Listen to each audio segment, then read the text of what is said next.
You're not afraid of the dark, are you?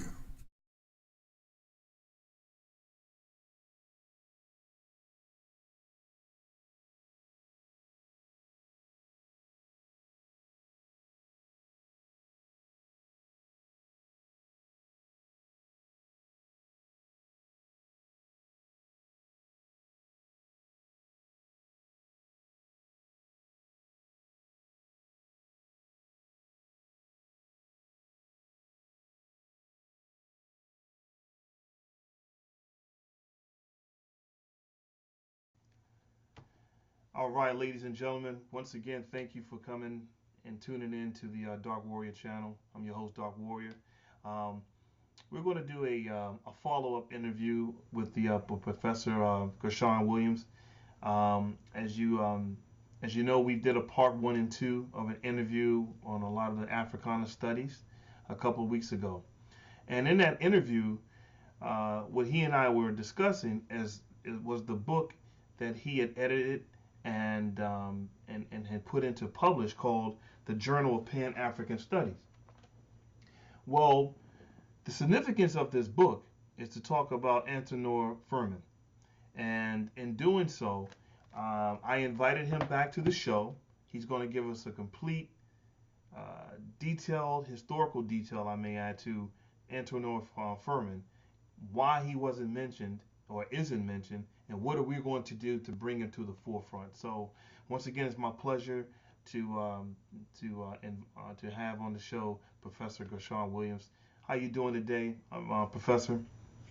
Oh, we're doing well. Thanks and praises to those venerated ancestors of ours, brother. Good. Thanks, but thank you again for reintroducing myself and our brilliant intellectual giant Antenor Firmin of Haiti, one of Haiti's best and brightest. So we're excited to be back to talk about our beloved brother. Outstanding. I received the autographed copy from you. I had the pleasure. This is the autographed copy for the family out there. Okay, I love it. And so what I did was I had the pleasure of reading the book, and of course I'm going to read it again because there was so much information that you and many of the beautiful writers that come together to put this book together. I'm going to read it again and digest the information even more. But from what I've read and the notes that I've taken, I want us to just let's start from the beginning. Okay, let's kind of just bring it back and introduce the ancestor to the people who have never heard of him, and then we'll start getting into what made him so significant. Okay. Well, if I can just start by my introduction, how I came to I guess to discover the name Antenor Firmin and his monumental work, The Equality of the Human Races, which was published in Paris, France in 1885, in the French language, by the way. I was having a phone conversation with a longtime friend of mine. We've been friends way over 30 years, a brother Larry Obadelli Williams, who is a pillar of the community in Atlanta. We've been just good friends and colleagues for a long time. He made his transition just about 2.5 years ago to this day. It was in the end of November, a couple of years ago. And we were having a telephone conversation about some of the early anti-racist, anti-colonial writers of the late 19th, early 20th centuries. And then he just asked me, was I familiar with the name Antenor Firmin and his book, again, The Equality of the Human Races. And he was so casual with the question. And I said, no. I said, wait a minute, brothers, let's pause and say that again. And then I wanted to make sure that it registered with me, the question he was asking. And so I said, because I wasn't familiar with the brother, and we'll reveal a little bit later why most of us still are not familiar with the name and the legacy of Antenor Firmin. But as we concluded our phone conversation, I went to do my own homework. I think I went and ordered the book. Ordered the book from Google. I think it was about $32 from University of Illinois Press. This was the paperback edition that's available now. I'll get into a little bit more detail about the hardback. I have a copy of the hardback as well. So after I received the book in the mail, I'm not sure, it may have taken a couple of weeks, I began to read through the book, and I was just really blown off my feet by the content, the chapter, how well informed he was, how just how wonderful his scholarship was. He wrote a masterpiece right at it's right at the end of the 19th century. And his book was a colossal challenge, a refutation of, and he wanted to dispel the notion of African inferiority. He was challenging the writings of Arthur de Gobineau, who wrote a four-volume treatise titled An Essay on the Inequality of the Human Races. I have a paperback copy right here. This is a condensed version that's available out there. You can find it online. I think I bought another copy. I Googled another copy and I found it. An Essay on the Inequality of the Human Races. 4 volumes from 1853 to 1855. This is the genesis of what we call scientific racism in Europe and eventually in the United States. In the latter part of 1856, this book was translated into English by two European American, I want to say pseudo-intellectuals in Alabama, I believe it was. So anyway, around the time of the Dred Scott decision, this was published in English language, and it was a very influential work. He influenced the writers, the thinkers of Europe and America, this idea of white superiority and black inferiority. So Antenor Firmin in the 1880s, first of all, he was invited. He had moved to Paris. He was into politics. He had become a lawyer by profession. He became a Pan-Africanist, an anthropologist, an Egyptologist, a multidisciplinary scholar. But he had relocated to Paris in the early 1880s, and he had been invited to join the Anthropological Society of Paris. One of his Haitian colleagues, Louis Joseph Janvier, I believe, was already a member of this prestigious anthropological society. And some of the most influential European Frenchmen, French scholars and intellectuals at that time were a part of this community, the Anthropological Society.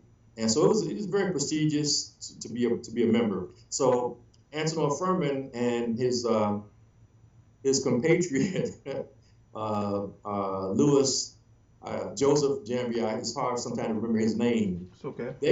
They were sitting in these discussions, and they had to listen to a lot of the I want to say conversations defaming the character and dehumanizing the cultural personality of African people, just really discussing the racial, the biological and intellectual inferiority of African descended peoples. And so they sit there, and Firman wanted to address these, these negative, derogatory, he wanted to address these remarks in the meetings, but he just felt like it would be to no avail. It wouldn't bear any fruit. So he said, you know what, I'm going to write a book. I'm going to write a book. And I think he spent the next 18 months writing a 600-page treatise, which he called The Equality of the Human Races. And I have a paperback as well. This hardback edition was published, translated. That's a story within itself, too. We'll have to revisit that here in a moment. This is the hardback edition I was able to find. I think one of my good friends, I call it Asajifo, was able to locate. I think I purchased this from him, he got this for me. He's a rare book hunter and a rare book collector, and so this is the hardback. This was published in 2000, about 18 years ago. Then this was followed, the paperback edition came out 2 years later in 2002. And I also have that one as well. This one is quite more expensive, quite a bit more expensive, this hardbound, of course. It's very rare. This is for those serious collectors, right? Inequality of the human races. Absolutely. So the journey, though, and I'm just going to try to briefly maybe summarize how this whole thing unfolded, the story unfolds. Back in 1988, I'm sorry, 98, was it 98? No, 88. Back in 1988, an anthropology professor at Rhode Island College, her name is Dr. Carolyn I think her middle name is Fleur, last name is Loban. Dr. Carolyn Loban, she taught a class, Anthropology, Race, and Racism. And one semester here in 1988, she had a Haitian student in the class. Jax Georges, I think his name was Jax Raphael Georges, a Haitian student, and the professor was actually lecturing on the beginnings of racism and the father of race, the founding fathers of racism, which we know as Arthur de Gobineau. And during the course of the lecture, one of the students raised his hand and said, "Hey, professor, are you familiar with Antenor Firmin and his book, The Equality of the Human Races, where he challenges the whole notion of this superior and inferior races?" And she was not. She had never heard of Antenor Firmin because the book was still in French. It was still in the French language. It hadn't been translated yet. She went on a search to try to find a copy of the book for several years, and she wasn't able to locate it. 1994, I'm going to fast forward a little bit. 1994, a Haitian scholar, Anthony Charles, is invited to the college for Black History Month. They have an African American History Month. It was an organization, I forget the individual's name, that invited him to campus. But at the closing of his presentation, Dr. Loban asked him, "Are you familiar with Antenor Firmin? Do you have a copy of the book, The Equality of the Human Races?" And he replied that he was very familiar with Firmin, because Firmin is well known in Haiti, especially by academics. Yeah, he was involved in foreign affairs. He was a minister of foreign affairs. Exactly. And so he's very well known at home, of course. But he said he had never seen a copy of the book either. He had never seen a copy. So he went on a search. And I'm not sure exactly when it was. So this is 1994. I think by 1998, he found one copy, still in French, at the Smithsonian Library. Wow. And 662 pages long. He found the copy. They set out on a journey to translate and republish the book for English-speaking audience. He wrote, this was miraculous that he found one copy in French. Wow. It was probably only a handful available around the world. So by 1998, I think that he had completed the translation, and that's where we get the first edition published in the English language. This arrives in 2000. And Ashlyn Charles is one of the contributing essayists in the Journal of Pan-African Studies. Actually, the essay that he allowed us to publish, he was waiting to see if some other editors were going to use it. And they were dragging their feet. They hadn't moved. So he said, "Gershom," he gave us permission to go ahead and publish his essay. Because I really wanted an essay from him, from Ashlyn, Dr. Charles, because I felt he was a major player in this whole project. And I also wanted an essay from Carolyn Loban, but she was so busy at the time, she wasn't able to. There was some, I think we had some miscommunications via email. And because what I wanted to do was, I said, "Can we republish your introduction that you wrote to the book?" She writes a fabulous introduction, and she's written, I've got some other publications here sitting here that she's written articles about Antenor Firmin. This is the first one that I discovered in the American Anthropologist magazine, and this came out in September of the year 2000, the year that the hardbound volume was published. She writes a beautiful essay. It's called Antenor Firmin, I think she calls it pioneer anthropologist, Haitian pioneer anthropologist, right? I don't know how well you can see it. Oh, I see it clear. Kind of table of contents Absolutely. here. Absolutely. So this was this was published in the year 2000, and so since then she's probably been the most prolific writer on Antenor Firmin, because I know she's published 4 or 5 essays. This being the first. She writes in here in the introduction that they had the first international conference. It was held at Rhode Island College in the year, I think it was June, the month of June, in 2001, a 3-day conference. And I'm going to contact her to see if there's still some documentation available from that conference. Because there was another conference held in 2011, and I was able to secure some of the conference information from, it was the Latin American Studies Department. I think it was the University of Illinois, I believe. But they still had information available on file from the conference. So I haven't done that with Dr. Carolyn Loban, but I'm going to follow up and try to do that. I want to secure everything that's available, everything out there I'm collecting on Antenor Firmin. Right.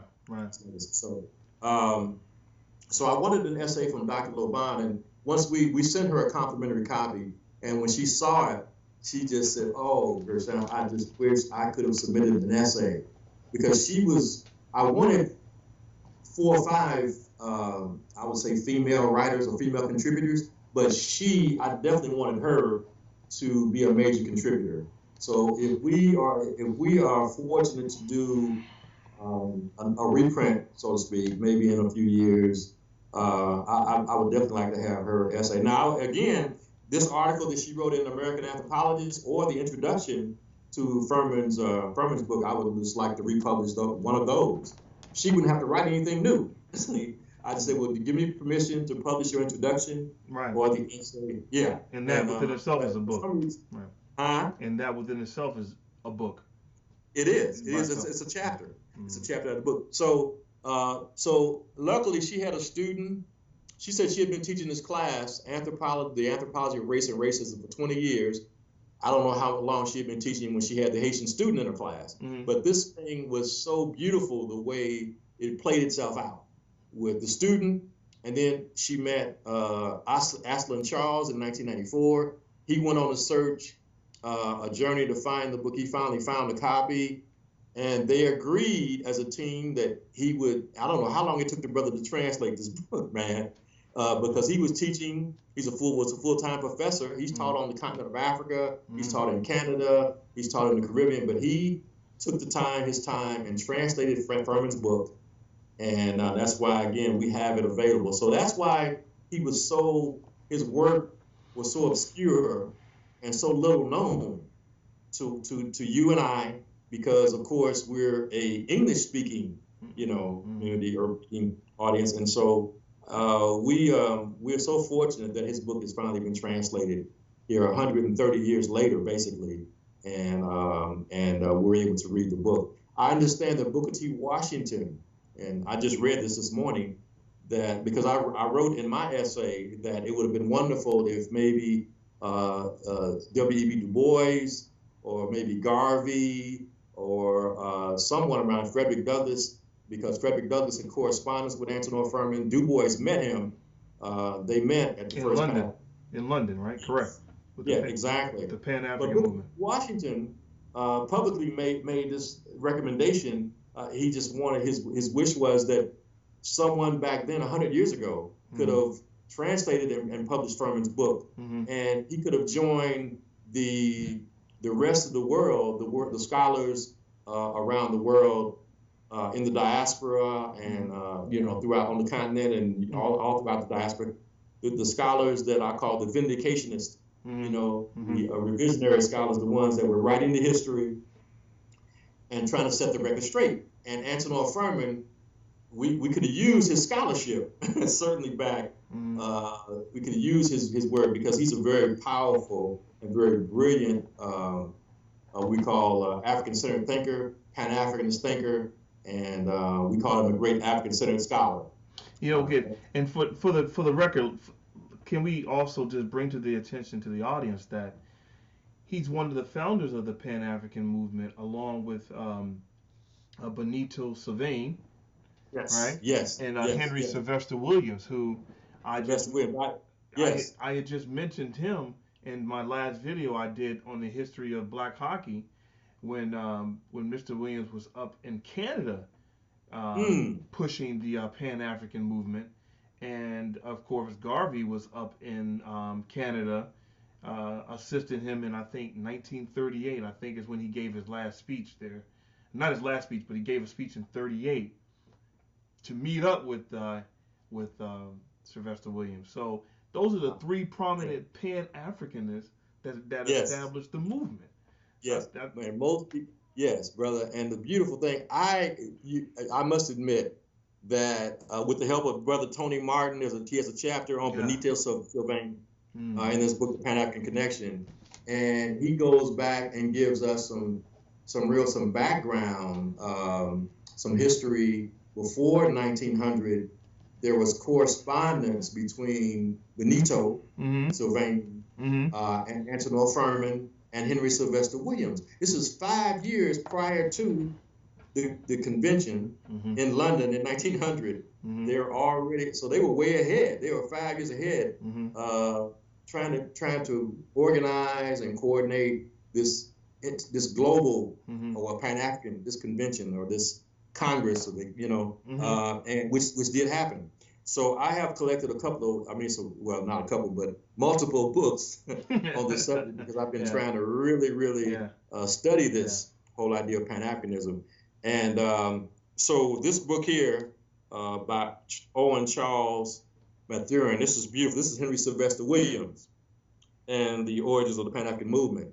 And do you mind if I read a little something? Would that be okay? Was that okay? I do not mind at all, Professor. Okay, let me just, I might want to do this a couple times because, the writings can speak so, they do a whole lot better than myself.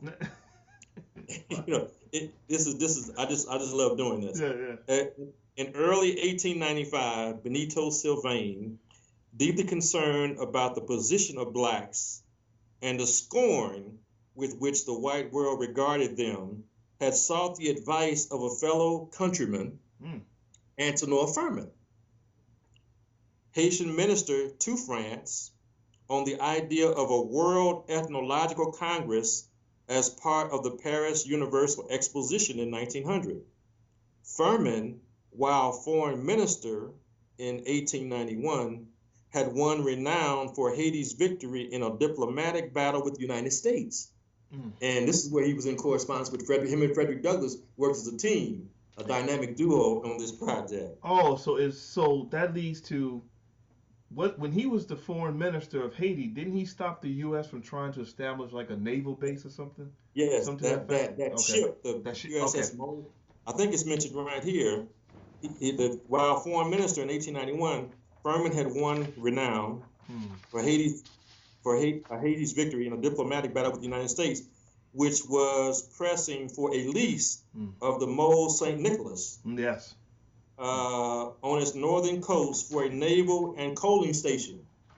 And so Frederick Douglass, what he doesn't mention here is Frederick Douglass and Firmin teamed up and won this victory. They defeated the United States because they wanted, of course, they looking for this whole colonial imperialistic, that they wanted this territory in the Caribbean. Right. Okay, so he said Firmin was also the author of On the Equality of the Human Races, countering Arthur de Gobineau's The Inequality of the Human Races, right? Gobineau theorized that racial composition was a determining factor in the development of civilization, and that white societies flourished best when not contaminated by other racial strains. Right? Which inhibited creativity and ensured corruption and immorality. I'm sorry. So Firmin was to be made vice president for Haiti of the Pan-African Association, which never really manifested itself, but that was what they had planned to do. Firmin was going to set up base in Haiti of this Pan-African Association. The Ethnological Congress that Benito Sylvain proposed and Firmin supported would have brought together learned men and spokesmen of the African race to discuss and settle finally the question of inferior and superior races. Mm-hmm. As he saw it, the Congress would be an appeal to modern science, very important, which he considered more impartial and better informed than the old science, I guess the old racial science, which which to salve, I don't know if that's a mistype, the conscience of a slave-owning Europe and have proclaimed the innate inferiority of blacks. So after his discussions with Sylvester Williams and Joseph Antenor Firmin and Benito Firmin, they all agreed that instead of an ethnological congress, that they should call a meeting of delegates from the people of African descent with European learned men, philanthropists, and politicians. I just wanted to share that one page out of this book because Tony Martin really expands on this whole thought process by talking about, he actually has the letters of correspondence between Firman and Benito. Wow. How they were responding in 1895. So I'm trying to put together a piece myself where I can include all this valuable information because thanks to, I read an article. I'm on the roll now. I think here. This publication here. I ran across an essay by a professor at Cleveland State University on Antenor Firmin and his involvement with the early Pan-African movement. And I'm just so, it's beautiful that we've discovered it after the fact, after we did the journal, but I wish I would have ran across this stuff 10 years ago, right? Or before we edited the journal in 2014, because the essay here that I love, Haiti, Pan-Africanism, and Black Atlantic Resistance Writing. Professor Jeff Karam, yes, he's at Cleveland State. Wow. And he really expanded and I guess elevated my own thinking on this Pan-African, the early Pan-African movement. And he has his own book that he's done too, that he sent me a copy of. I sent him a copy of the journal, and then he sent me a copy of his book, which I'm going to share with you in just a moment. But this essay is incredible, where he really gives detailed background information on Benito and Antenor Firmin and their relationship with Henry Sylvester Williams, because I wasn't aware of any of this information when we did the journal in 2014. So this is an extraordinary essay, and I really would like to meet him one day. I just want to interview him and say, how did you get to, what motivated you? What really motivated you to look back at these Caribbean activist intellectuals and how and it's the foundation of Pan-Africanism. It's a wonderful thing. So I'm trying to, as you can see, and this is just the tip of the iceberg, these are my major publications. I'm trying to really just sit down myself and write another essay, maybe a part 2 of the one that we wrote in the journal 4 years ago. Let me just share Professor Jeff Kareem's book, then I'll get back to you with your next question. Sure. Here is, where is it? Oh, here it is. Got about 10 books lined up on my table here. You come ready. Yeah, I kind of got situated. This is the title of his book, The Purloined Islands. Okay, and the subtitle is Caribbean U.S. Cross Currents in Literature and Culture from 1880 to 1959. So roughly that's about an 80-year time span from roughly about 1880 to roughly 1960. So he mentions, again, Firman's book. He's got the book is basically talking about the Caribbean intellectuals and their whole involvement. I think this purloin, this word, and I forget the exact definition of it, but I had to look it up. I said, what is he talking about, purloined islands, So when you look that word up, you'll see kind of really what he's referring to. But this is his book. He was gracious enough to send it. He sent me a letter, also autographed it for me here, as you can see. Nice. Yes. A little note. Yes. I think I may still have the note inside the book here that he sent to me. Yes. Here it is. He sent me a nice little letter. professor at Cleveland State University. And so I'm gonna have to frame this. This is one. This is a document I'm very proud of. So we've shared Firman's. We've shared the journal, as you know, Brother Chester. Mm-hmm.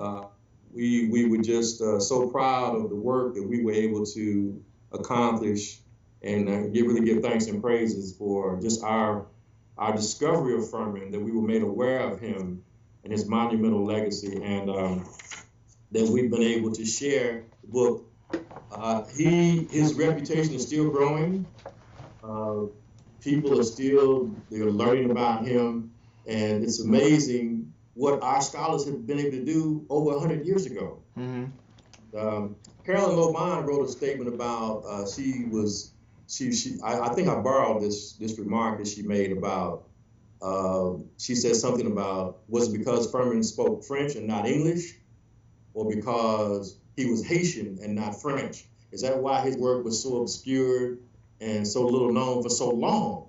Because we know that, in 1885, 1900, that the European mainstream scholars were not embracing even Du Bois and Carter G. Woodson's work. Mm-hmm. So certainly they were very reluctant to support Firman's book Mm-hmm. and his ideas about the quality of the human races Mm-hmm. and the human family. So, okay? Mm-hmm. So with that, I'll take a break, and then maybe you can jump in here, my brother. Yeah, sure, no problem. It's what you said a lot in which it resonated some questions. Some were rhetorical, but I just had to really ask you. He was pretty much pre-Sheikh Anta Diop. Yes. And they yes. and many of their ventures, they have a lot. Well, they have a lot in common. French speak. Yes. Absolutely. Yeah. So he's pre-Diop. We know this. Yes. But what I find the irony is that everywhere France tried to suppress the African, they created a Pan-Africanism. Right? At least that's how I'm really gathering this. So my question to you is, what was the true motive, and how was France? Two-part question. What was the true motive, and how was France so powerful to create these people like the Carvon Linnaeuses and the Gobon? What was their motive of such a racist intent? Well, if you're looking at the 18th, 19th, mainly the 2 centuries, and of course the great enslavement we call the Ma'afa was in full motion, and I think the whole attitude, the mindset that we are superior. The idea of superior intelligence in the arts and sciences. The Renaissance, the French Revolution, these things were occurring around this time. Some of these ideas about liberty and equality and fraternity were emerging out of the French Revolution. But the whole idea, the notion of Europe, this whole Aryan supremacy thing, I mean, it was almost like, they just, this is, what do you want to say, a natural, this is the way nature planned it, the way the universe or God, we were just designed, it was our manifest destiny to govern and to manage the affairs of the world. That's our gift, this whole gift of civilization. And I think that, again, to rationalize and justify the horrific, inhumane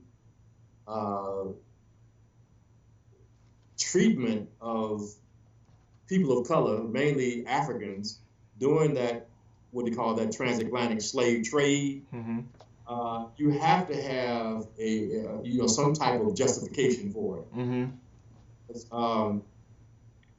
Again, the so-called rule was you cannot enslave a Christian. A Christian cannot enslave another Christian.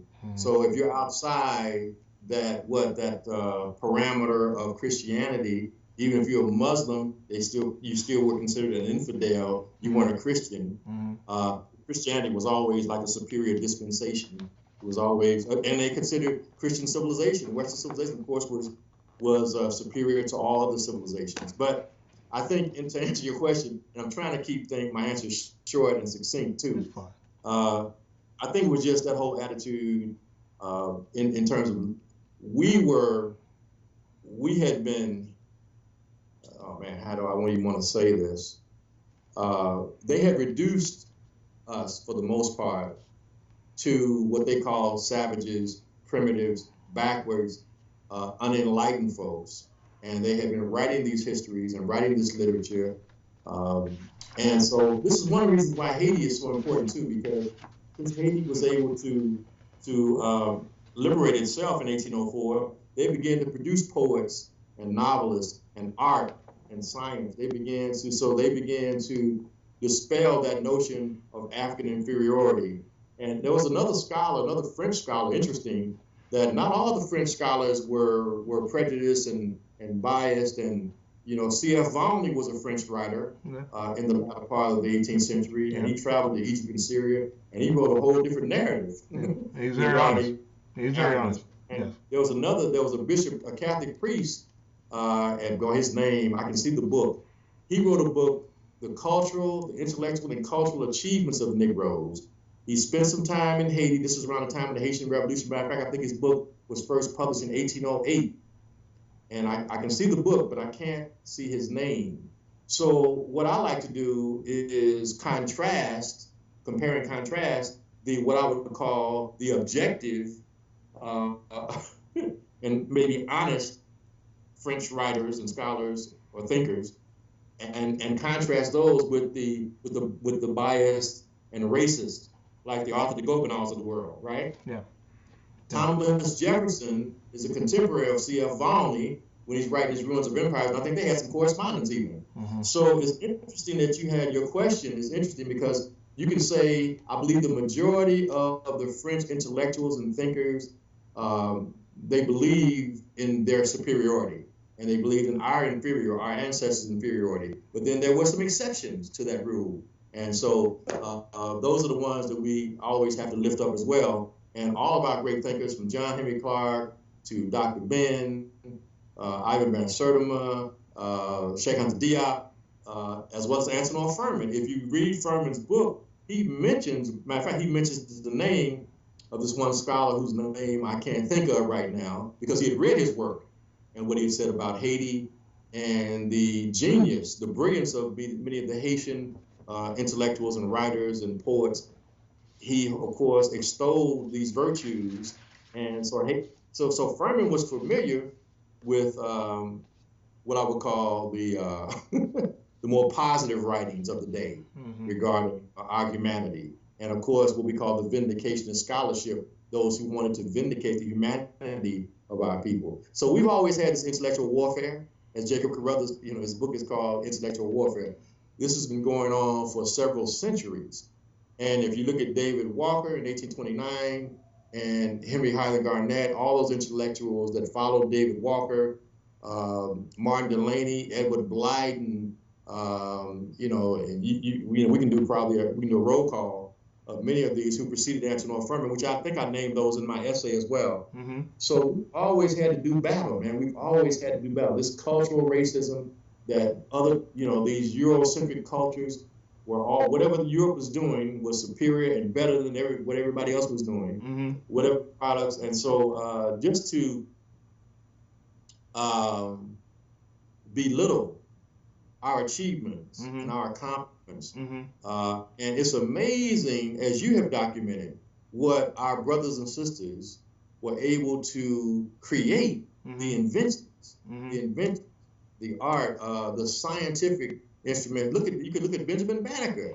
You can look at Douglas. I mean, I'm sure we all think about this, man. If we hadn't had these limitations and restrictions on us, put on us, because many of those slave inventors, they couldn't acknowledge their inventions. They couldn't give them credit. The cotton gin, the cotton engine, we believe was invented by one of those that was enslaved, because we're doing the work. Yeah. We're doing the work, and we're trying to improvise and create ways to make our job easier. Right. You know, right. So we modify, and we just had some brilliant minds, and we still do. And so your question is one that I hadn't given a whole lot of thought to, I don't think, but I'm just thinking as a way to rationalize and justify the colonial project, that whole quest to control, the white man's burden, social Darwinism. You had all these ideologies that were put forth by European thinkers, and just so they can dominate and control the world's resources. And like John Henry Clark said, they not only colonized the world, they colonized information about the world. So they colonized scholarship, all the writings of history. And so when we come back and say, no, that's not our story. We're gonna tell our story from our perspective.